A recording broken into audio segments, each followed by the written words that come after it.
Dia 17 de maio. São Pascoal Bailão. 1592.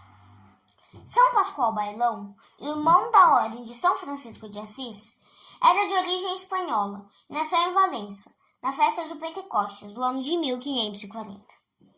Os pais, pobres camponeses, muito se distinguiam pela piedade e virtude cristã.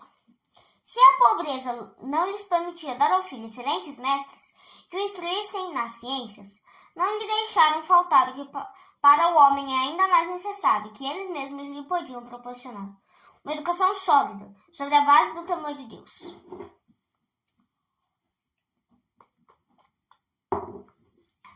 Tendo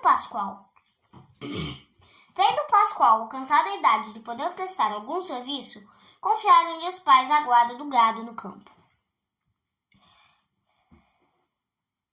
A falta de instrução cívica, o menino mesmo procurou equilibrar, por uma aplicação pouco comum entre meninos de sua idade.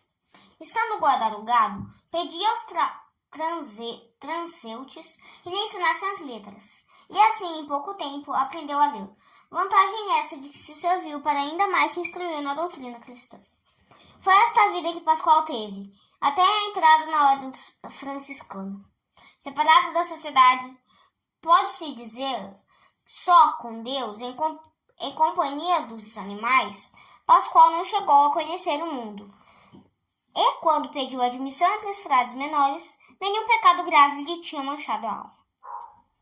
Inimigo da blasfêmia, da mentira, das brigas e conversas e cantigas indecentes, não permitia que em sua presença ofendessem a Deus com semelhantes pecados.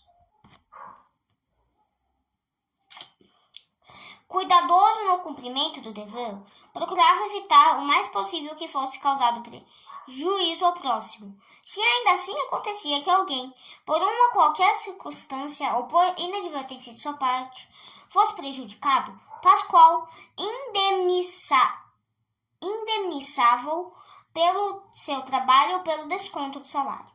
Nunca alguém ouviu imitar o exemplo que lhe davam de frutar frutas ou uvas dos pomares e vinhedos alheios.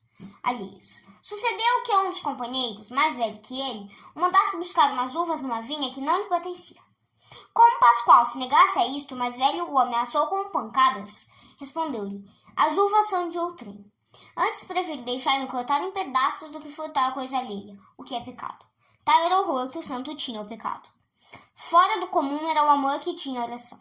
Sempre que se lhe dava ocasião, entrava na igreja para adorar o Santíssimo Sacramento e fazer uma visita a Maria Santíssima. Para tê-la sempre diante dos olhos, entalhou-lhe a imagem no cajado, encimando-a por uma pequena cruz. Pascoal tinha 20 anos quando, por visão que teve de São Francisco e de Santa Clara, reconheceu sua vocação para o estado religioso. Em vão lhe prometeu o patrão tê-lo como filho. Em vão lhe fez a proposta de constituí-lo o único herdeiro de sua grande fortuna. Pascoal, tendo uma vez conhecido a vontade de Deus, renunciou a todos os bens terrestres, para não pôr em perigo a salvação da alma.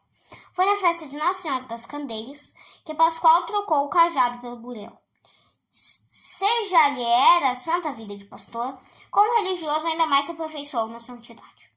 Às práticas de piedade acrescentou outras, da mais rude penitência, como o jejum, as vigílias e mortificações de toda espécie, cada qual mais dolorosa e sensível.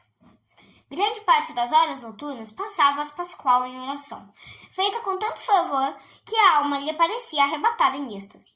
Trabalhador nunca estava ocioso, e antes de começar as ocupações fazia uma pequena oração. Pontualíssimo nas devoções, não fazia repetições inúteis, como costumam fazer pessoas escrupulosas que, perturbadas por distrações involuntárias, se martirizam inutilmente, repetindo muitas orações que lhe parecem ter sido mal feitas. Tal procedimento desagrada a Deus e dá ao demônio prazer de tormentar a alma.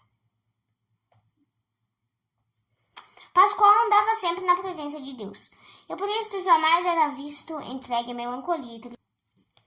Como da peste, fugia dos elogios e alegrava-se com o escárnio e a humilhação que lhe faziam. Com um cuidado sobremodo extraordinário, velava pela pureza da consciência, levando esta delicadeza ao ponto de evitar os mais leves pecados.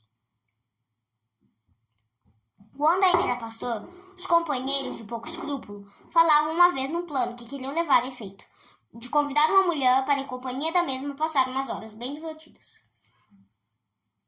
Pascoal, ouvindo-os falar assim, enrubesceu e indignado disse-lhes: deixa eu vir aquela sujeita que a Ede recebeu com pedras na mão. Mais tarde, quando se achava no exercício de porteiro do convento, aconteceu que uma leviana o quisesse beijar. Pascoal não a deixou esperar pela paga merecida. Deu-lhe um empurrão e fechou a porta. Em certa ocasião, uma mulher pediu um sacerdote para confessar-se. Estando este ocupadíssimo com outros trabalhos, disse ao porteiro, que era Pascoal: dizei àquela senhora que não estou em casa. Prefiro dizer, respondeu Pascoal, que vossa reverendíssima está ocupado. Não, replicou o sacerdote, dai o recado como vos falei. Sei porque é assim me exprimo. Pascoal, porém, não se conformando com isto, disse: senhor padre, não farei tal coisa, porque na minha opinião isto é pecado. Pode ser uma inverdade. Mentira. Embora não fosse sacerdote, Pascoal não perdeu a ocasião de fazer bem ao próximo, levando-o ao caminho da virtude. Com palavras simples, caridosa e convincente, conduziu grandes pecadores ao cumprimento dos deveres. Numa viagem que fez de Espanha a Paris, muito sofreu do fanatismo dos huguenotes. O humilde hábito de franciscano parecia uma constante provocação ainda dos hereges, que por diversas vezes maltrataram o pobre viandante. Não fora a intervenção de pessoas compadecidas teriam dado cabo ao piedoso monge. Simples irmão leigo que era, Pascoal possuía, no entanto, uma sabedoria profunda nas ciências e mistérios da santa religião, pelo que causou grande admiração aos homens mais sábios do seu tempo. Possuía o dom de ler nas consciências, predizia coisas futuras e auxiliava os pobres de uma maneira maravilhosa. Cumpre ao homem, assim costumava dizer, ter um coração de criança para com Deus, um coração de mãe para com o próximo, um coração de juiz para consigo mesmo. Era esta máxima o programa de sua vida.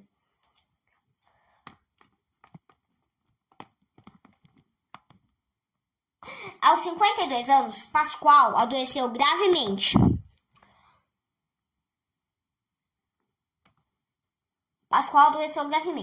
Por inspiração divina, teve conhecimento prévio da hora da morte, e para ela se preparou de um modo edificante.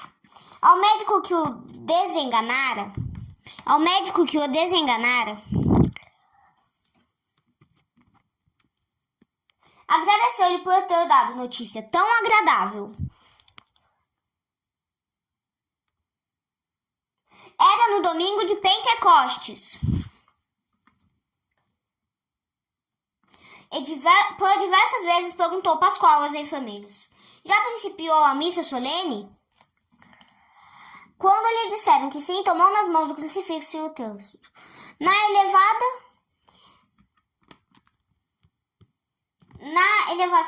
hora da elevação da sagrada hóstia, entregou o Espírito a Deus. Quando o Pascoal se achava no presbitério, foi observado pelos assistentes que, pela elevação das sagradas espécies, por 2 vezes os olhos dele se abriram e fecharam. O corpo do santo ficou exposto pelo espaço de 3 dias. Durante esse tempo, recebeu as homenagens do povo que o venerava como relíquia preciosíssima. Aberto o túmulo e o corpo encontrado,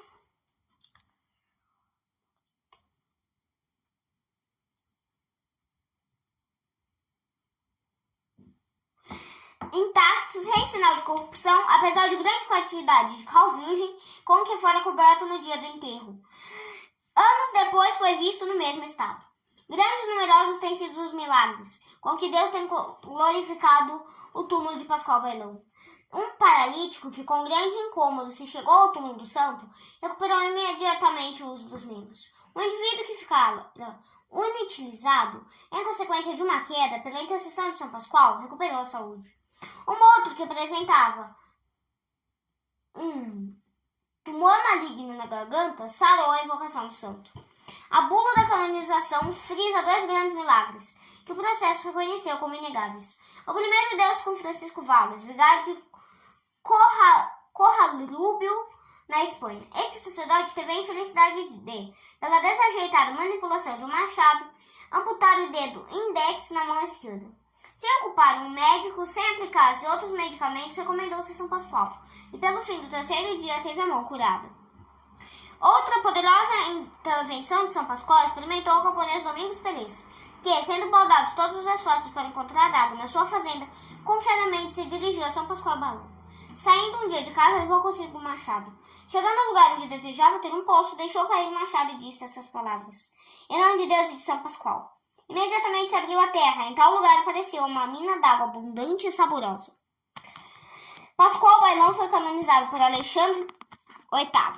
A Igreja Católica estabeleceu-o como padroeiro dos congressos eucarísticos. Reflexões.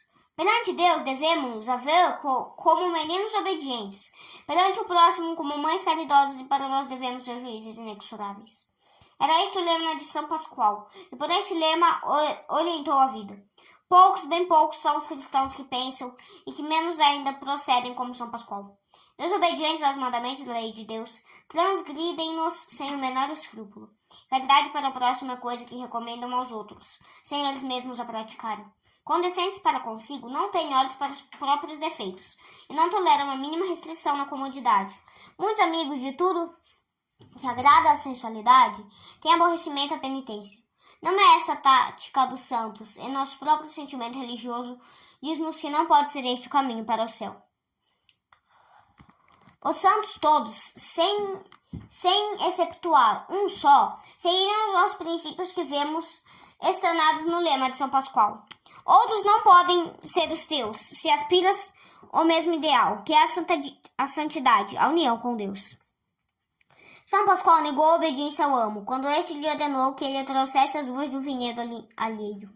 Embora fosse apenas um leve pecado, tirar umas frutas de propriedade alheia, São Pascoal teria preferido a morte a praticar este mal. Procedeu corretamente, porque a Deus se deve obedecer em primeiro lugar. Ordem humana, nenhuma espécie pode ser colocada acima de uma determinação divina.